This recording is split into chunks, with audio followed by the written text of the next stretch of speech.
You may not have heard of the Moorish Nationals, but police have members claim to follow Moorish science. It comes from a black religious group that's been around for nearly a century.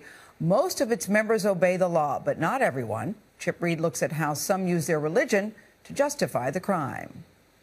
This 35,000 square foot mansion in an exclusive corner of Bethesda, Maryland, has 12 bedrooms, 17 bathrooms, and trees planted by President Clinton and Vice President Gore.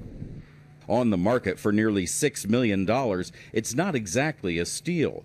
So imagine real estate agent Jordan Feinberg's surprise when he learned someone had moved into the vacant property. The owner calls me again and says, the neighbor called, there are people inside the house claiming they own the house.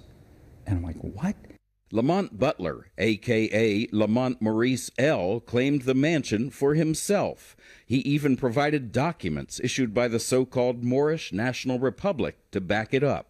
It's a burglary in the purest sense. Across the country, Butler and many other self-styled Moorish nationals have laid claim to property and status they say is lawfully theirs because their ancestors were here first. In Memphis, Tennessee, Tabitha Gentry staked a claim on this $3 million foreclosed home using heavy chains. Charged with trespassing, burglary, and theft, Gentry, who prefers the name Abka Ray Bey, says as a citizen of the Moorish American National Republic, that land is her land.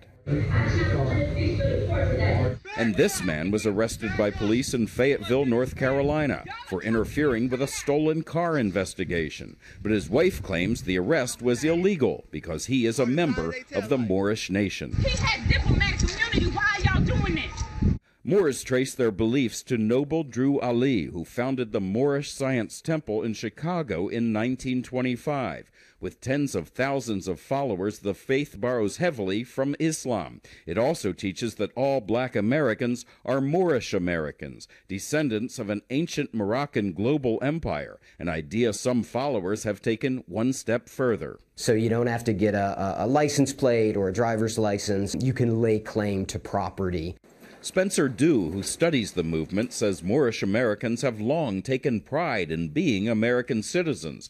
But as the group splintered over the decades, some offshoots abandoned that view. But I also think we have some opportunistic individuals, some sort of lone wolf elements. Jeff Fort is perhaps the most notorious movement member. The former leader of a violent Chicago street gang, he was convicted in 1987 of conspiring with Libya's Gaddafi regime to blow up U.S. government buildings. It's kind of a public relations nightmare. The vast majority of Moorish communities in America are not involved in any of this sovereign citizen ideology, not involved in fraudulent behavior, not involved in criminal acts.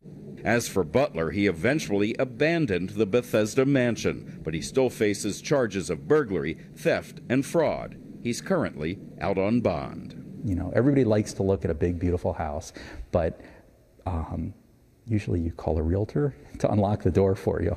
For CBS This Morning, Chip Reed, Washington.